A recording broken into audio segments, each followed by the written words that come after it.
গল্প পাঠকে আপনাদের সকলকে স্বাগত জানাই। আমাদের আজকের নিবেদন ত্রয়ী আনাম তার লেখা গল্প রাত বাড়লে সে আসের থার্ড পার্ট অর্থাৎ পঞ্চম পর্ব। পূর্ববর্তী পর্বগুলো আপনারা শুনে নিতে পারেন, ডেসক্রিপশন বক্সে এর লিংক পেয়ে যাবেন। এই পর্বটি দিতে বিলম্ব হওয়ার কারণে আমরা আপনাদের কাছে ক্ষমা চেয়ে নিচ্ছি। বিগত দিনগুলোতেও আপনারা গল্প পাঠককে যেভাবে ভালোবাসা দিয়েছেন তাতে আমরা আপ্লুত। আশা করব পরবর্তী দিনগুলোতেও আপনারা এভাবেই পাশে থাকবেন। এই চ্যানেলে নতুন হলে দয়া করে চ্যানেলটি সাবস্ক্রাইব করে আমাদের সঙ্গে যুক্ত থাকবেন। শুরু করছি আমাদের আজকের নিবেদন ত্রয়ী আনাম তার লেখা গল্প রাত বাড়লে সে আসের থার্ড পার্ট।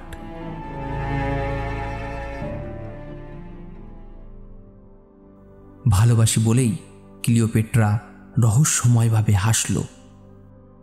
আমার চোখের দিকে ঘোর লাগা দৃষ্টিতে তাকিয়ে রইল। আমার অপ্রতিভ লাগতে লাগল।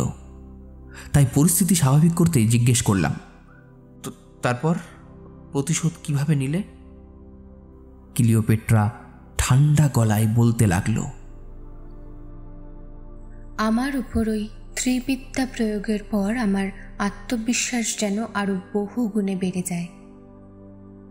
আমি আমার হিপনোটাইজ করার ক্ষমতার মাধ্যমে প্রথমেই আমাদের আত্মসাৎ হওয়া সম্পত্তি নিজের নামে লিখিয়ে নিই। এরপর ওই লোক এলেক্সা এবং আমাদের অফিসের ওই সহকর্মীকে বশ করে একে একে আমাদের পূর্ণ বাড়িতে ডেকে আনি।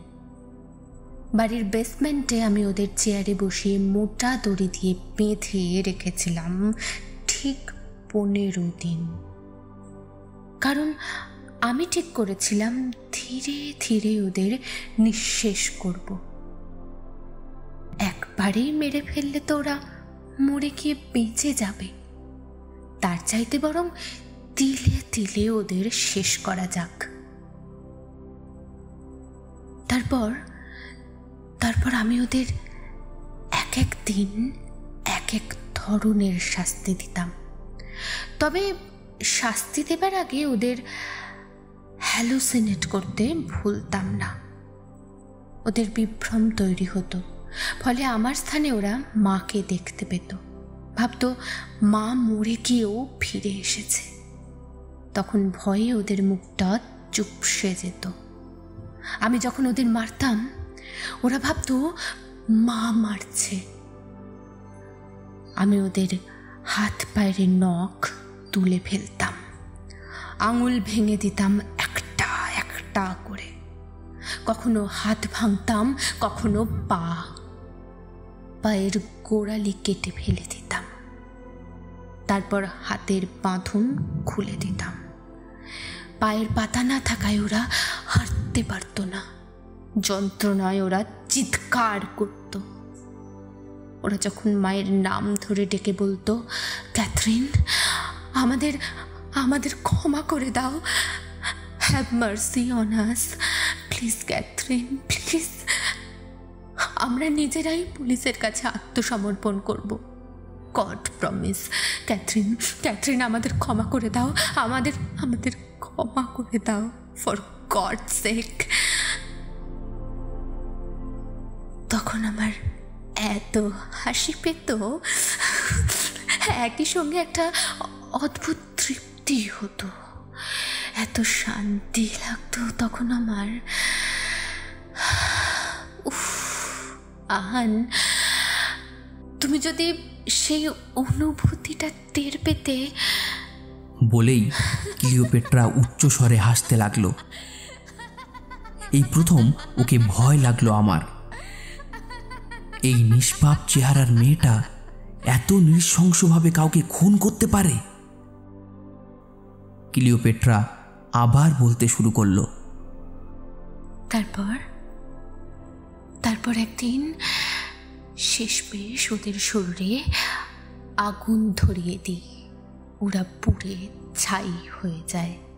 ওদের মেরে ফেলার পর আমার হঠাৎ একটা স্বাভাবিক জীবনযাপন করার ইচ্ছে হয়, কিন্তু কিন্তু ওই যে ত্রিবিদ্যা, ওই তান্ত্রিক মহিলাটি যদি আমার উপর শুধু ডাকিনী বিদ্যা প্রয়োগ করতো তাহলে হয়তো আমায় এতগুলো বছর ভুগতে হতো না। প্রথম কমাস কোনো সমস্যাই দেখা দেয়নি, উল্টো নানান রকম ক্ষমতা আমার আয়ত্তে আসে। কিন্তু ত্রিবিদ্যা প্রয়োগের 60 দিন পেরোতেই সব ওলট পালট হয়ে যায়। রাত 12টার পর আমি কোনো সাধারণ মানুষ থাকতাম না, হয়ে উঠতাম পিশাচের চাইতেও ভয়ঙ্কর। আমার শুধু মানুষের মাংস খেতে ইচ্ছা করত। আমি বিস্ফোরিত চোখে ক্লিওপেট্রার দিকে তাকালাম। ও হয়তো কিছু বুঝল, তাই বলল, ভয় পাচ্ছ আমায়? আমি তৎক্ষণাৎ মাথা নাড়লাম। ও বলল, ভয় পেও না, তোমার সঙ্গে ঘুমোলে আমার কখনো অমন ইচ্ছে জাগে না। আমি অবাক হয়ে জিজ্ঞেস করলাম, পরে তুমি ধরে ধরে মানুষ খেতে? কখনোই না, অন্যের মাংস খেতে যাব কেন? আমার নিজের শরীর আছে না। আমি স্তব্ধ হয়ে গেলাম। সম্বিত ফিরে পেতেই আর নিজেকে ঠিক রাখতে পারলাম না। দৌড়ে বাথরুমে চলে এলাম। দরজার কাছে পৌঁছেই বমি করে মেঝে ভাসিয়ে দিলাম।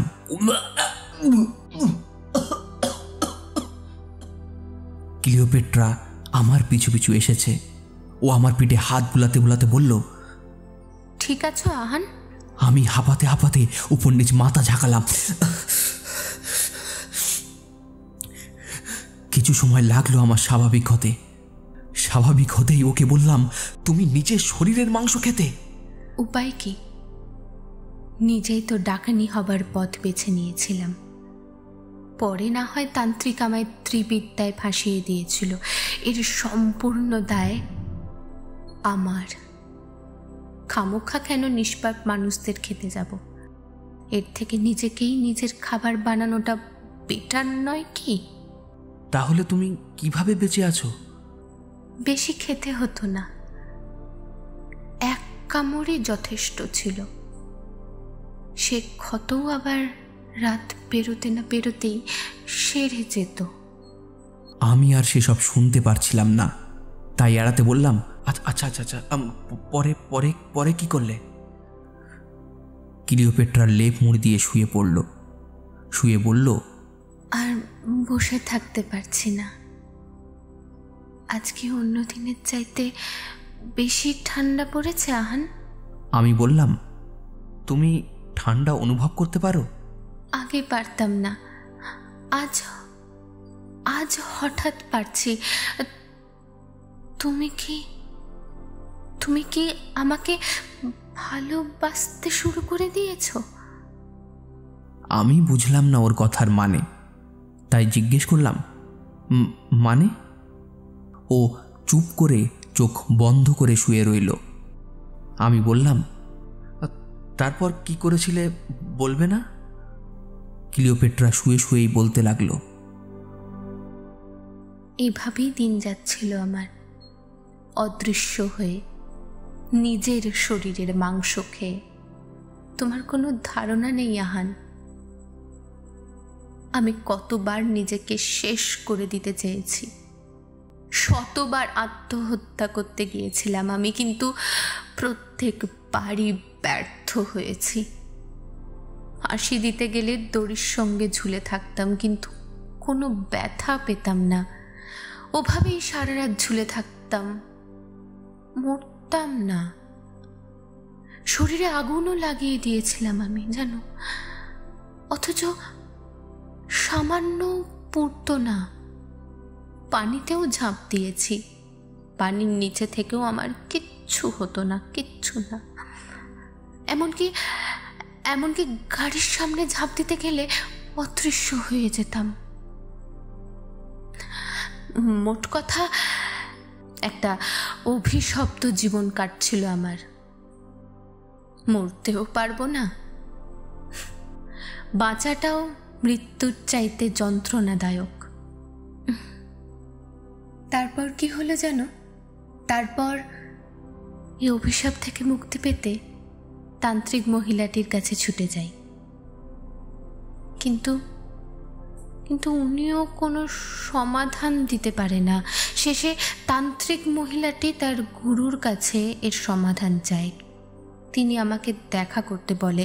সাক্ষাৎ হলে উনি জানান এর একটা মাত্র সমাধান আছে, একটা। আমাকে একজন মানুষকে বিয়ে করতে হবে, তাও আবার কোনো যেন তেন মানুষ নয়, একজন সত্যিকারের ভালো মানুষ, যে জীবনে কোনো পাপ করেনি, ফুলের মতো নিষ্পাপ। তবে আরেকটাও শর্ত আছে, সে মানুষটাকে ভালোবেসে স্বেচ্ছায় আমাকে বিয়ে করতে হবে। আমি ভেবেছিলাম অমন সাধু পুরুষ এই যুগে আমি কই পাবো। হয়তো আমার সারা জীবনটাই অভিশপ্তভাবে কাটাতে হবে। কিন্তু আমাকে ভুল প্রমাণ করে দিয়ে তার কয়েক মাস পরেই তুমি আমেরিকা এলে। সেদিন আমি একা একটা লোকাল রেস্টুরেন্টে বসে লাঞ্চ করছিলাম। তুমি যখন রেস্টুরেন্টে ঢুকছিলে, তোমার সঙ্গে আমার চোখাচোখি হয়। এই বলে ক্লিওপেট্রা একটু থামে, তারপর অভিমানী সুরে বলে, অথচ তোমার একটুও মনে নেই সে কথা। আমি মনে করার চেষ্টা করি, কিন্তু মনে পড়ে না। আমাকে ভাবতে দেখে ক্লিওপেট্রা বলে, থাক সাধু পুরুষ, আপনার আর কষ্ট করে ভাবতে হবে না। তোমার সঙ্গে চোখাচোখি হতেই 1 সেকেন্ড সময় লাগে আমার তোমার মন পড়ে নিতে। এরপর তোমার কথা আমি গুরুতান্ত্রিককে জানাই। উনি বলেন তবুও তোমাকে একটা পরীক্ষা করে নিতে। তুমি বাংলাদেশে যেদিন চলে এলে, সেদিন তোমার সঙ্গে একই ফ্লাইটে আমি ঢাকা ফিরি। এরপর কিছু মাস যায়, তোমাকে আমি নিরীক্ষণ করি। একদম শেষ পর্যায়ে এসে পরীক্ষণ করার সিদ্ধান্ত নিই। তাই আমি রোজ তোমার সঙ্গে এসে ঘুমিয়ে থাকতাম। প্রথম দিনই তুমি টের পেয়ে যাও আমি তোমার পাশে। একদম নগ্ন গায়ে প্রথম দিন থেকে আজ পর্যন্ত তোমার সঙ্গে এসে ঘুমোই। ছুঁয়ে দেখা তো দূর, কোনোদিন কামনার দৃষ্টিতেও দেখোনি। এই যে এখনো ভাবছ এই মেয়েটার চোখে এত মায়া কেন? কথা থামিয়ে ক্লিওপেট্রা হো হো করে হাসতে লাগলো। আমার খানিক লজ্জা লাগলো। এই মেয়ে কেন যে মনের কথা পড়তে পারে? ক্লিওপেট্রা শোয়া থেকে উঠে বসে আচমকা ওর দুহাত দিয়ে আমার গাল চেপে ধরল। আমার চোখে গভীর দৃষ্টিতে তাকিয়ে বলল, আমাকে বিয়ে করবে আন? ঘটনার আকস্মিকতায় আমি বাকরুদ্ধ হয়ে গেলাম। কিছু সময় পেরিয়ে গেল নীরবতায়। আমাকে চুপ থাকতে দেখে ক্লিওপেট্রা অভিমান করে বসে রইল। মন খারাপ করে বলল, থাক, বলতে হবে না, আমি জানি। কি জানো? তুমি যে আমাকে বিয়ে করতে চাও না। আমি কিছু বললাম না। ও হঠাৎ তড়িৎ গতিতে একদম আমার কাছে চলে এলো। হুট করেই আমাকে জড়িয়ে ধরে আমার গালে চুমু খেয়ে নিল। এমনি এমন করছে কেন? প্রত্যেক মুহূর্তে ওর কথা ও কাজ দ্বারা আমাকে স্তম্ভিত করে দিচ্ছে। ক্লিওপেট্রা আমার বুকে ওর মাথা রাখল। আমি ওকে বাধা দিলাম না। ও নিচু স্বরে বলতে লাগলো, তুমি আমাকে বিয়ে নাই বা করলে তাতে আমার কোনো আফসোস নেই। তোমার দেখা পেয়েছি, তোমার সঙ্গে কথা বলতে পেরেছি, এই যে তোমাকে ছুঁয়ে আছি, আর কি চাই? এই তো বড় ভাগ্য। বিয়ে, ওটা তো বামন হয়ে চাঁদ ছোঁয়া হবে। তুমি আমার চাইতে 1000 গুণ ভালো মেয়ে ডিজার্ভ করো আহান।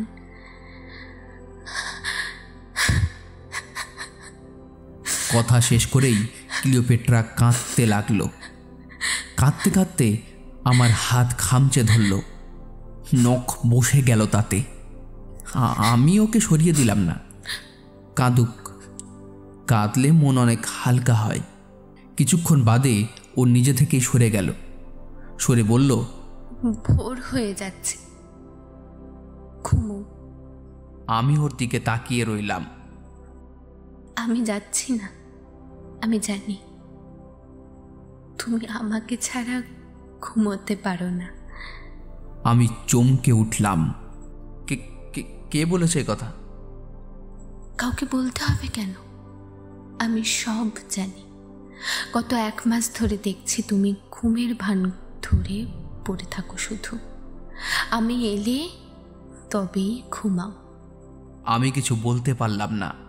ও আবার বলল, এখন ঘুমাও, কাল থেকে আমি আর আসবো না।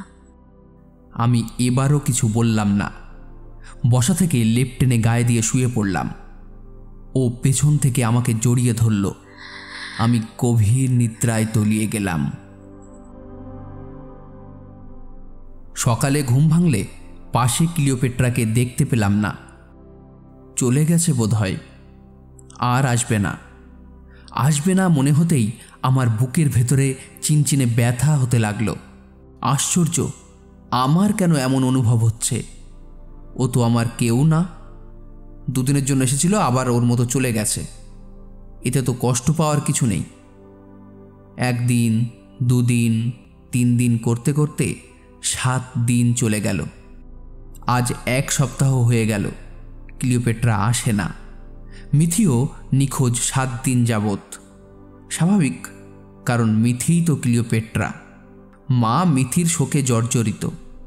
অহনা মিথির লিটার বক্সের দিকে তাকিয়ে দীর্ঘশ্বাস ছাড়ে আর বলে, আহারে, লক্ষ্মী বিড়ালটা এখানে বসে বাথরুম সারত। তখন রাগে আমার গা পিত্তি জ্বলে যায়।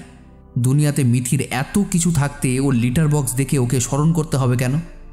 অহনার বদ স্বভাব, নোংরা কোথাকার।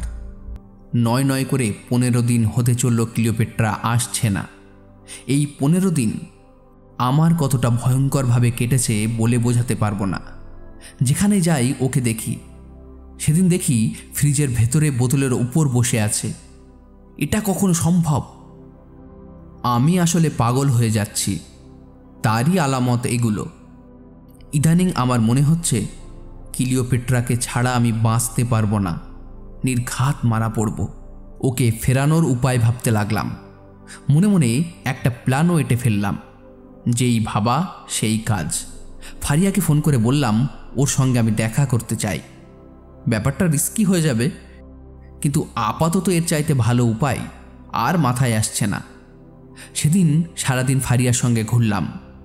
ওকে শপিং করে দিলাম, ওর সঙ্গে লাঞ্চ করলাম। শেষে 1 রিক্সা করে ওর সঙ্গে বাড়ি ফিরলাম। ও রিক্সায় আমার হাতের উপর হাত রাখল। আমি মনে মনে হাসলাম। এতেই তো কাজ হবার কথা।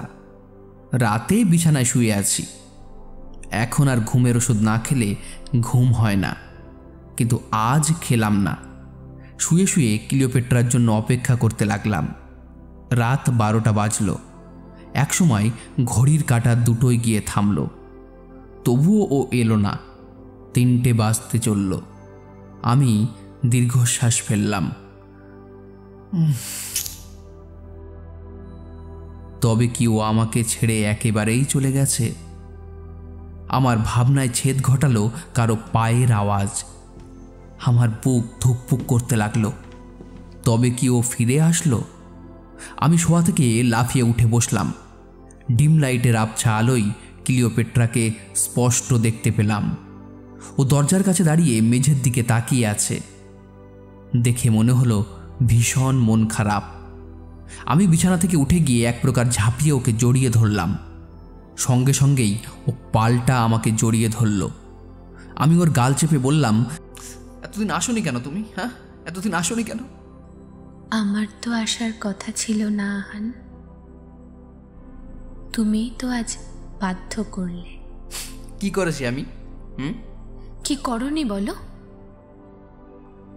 ওই মেয়ে তোমার হাত ধরেছে কেন?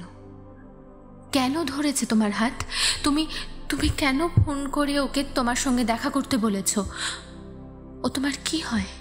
কি বলো বলো, ওই বদনারী তোমার কি হয়? বলতে বলতে ক্লিওপেট্রা কেঁদে ফেলল। আমার খুব হাসি পেল। এই জন্য কেউ কাঁদে? ওর চোখ মুছে দিয়ে বললাম, বোকা মেয়ে, এর জন্য চোখে জল ফেলতে হয় নাকি? হ্যাঁ, তুমি বুঝবে না, ওসব বুঝবে না। আমি বললাম, কে বলেছে বুঝবো না? তুমি ভেবেছ তুমি একাই সবার মনের কথা পড়তে পারো? হ্যাঁ, আমিও পারি। কি পড়তে পারো তুমি? এই যে তুমি মনে মনে বলছো যেভাবে হোক আমার সঙ্গে তোমার বিয়েটা হয়ে যাক। ও চমকে আমার দিকে তাকালো। আমি শব্দ করে হাসতে লাগলাম।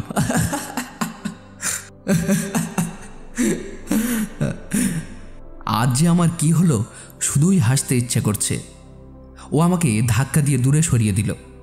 বদমাইশ! আমার আরও হাসি পেয়ে গেল। আমি ঘর কাঁপিয়ে হাসতে লাগলাম।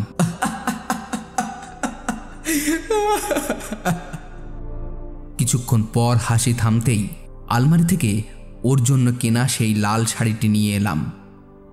ওর হাতে দিয়ে বললাম, এই যে এটা একটু পরে আসবে প্লিজ। ও আমার হাত থেকে শাড়িটা নিয়ে ওয়াশরুমে চলে গেল। আমি ঘরে আলো জ্বালিয়ে ওর জন্য অপেক্ষা করতে লাগলাম। 5 মিনিট পর ক্লিওপেট্রা ওয়াশরুম থেকে বেরোতেই দেখলাম শাড়িটা ঠিকমতো পরতে পারেনি, শুধুমাত্র গায়ে কোনো রকমভাবে পেঁচিয়ে রেখেছে। বেচারির জন্য আমার মায়া লাগলো, তবু আমাকে না করেনি। এই এলোমেলো পেঁচানো শাড়িতেই ক্লিওপেট্রাকে অপরূপ সুন্দরী লাগছে। লাল শাড়িতে গায়ে একদম মানিয়ে গিয়েছে। মনে হচ্ছে এর কারিগর যেন ওর কথা চিন্তা করেই শাড়িটাকে তৈরি করেছে। ক্লিওপেট্রা আমার সামনে এসে বলল, সরি, ঠিকভাবে পড়তে পারিনি। আমি কিছু বললাম না, হাঁটু গেড়ে ওর সামনে বসে পড়লাম। এরপর ডায়মন্ডের আংটিটা ওর সামনে এগিয়ে দিয়ে বললাম, আমি তোমাকে ভালোবাসি ক্লিওপেট্রা, তুমি আমাকে বিয়ে করবে? ক্লিওপেট্রা আমার সামনে বসে আমাকে জড়িয়ে ধরে হাউমাউ করে কাঁদতে কাঁদতে বলল,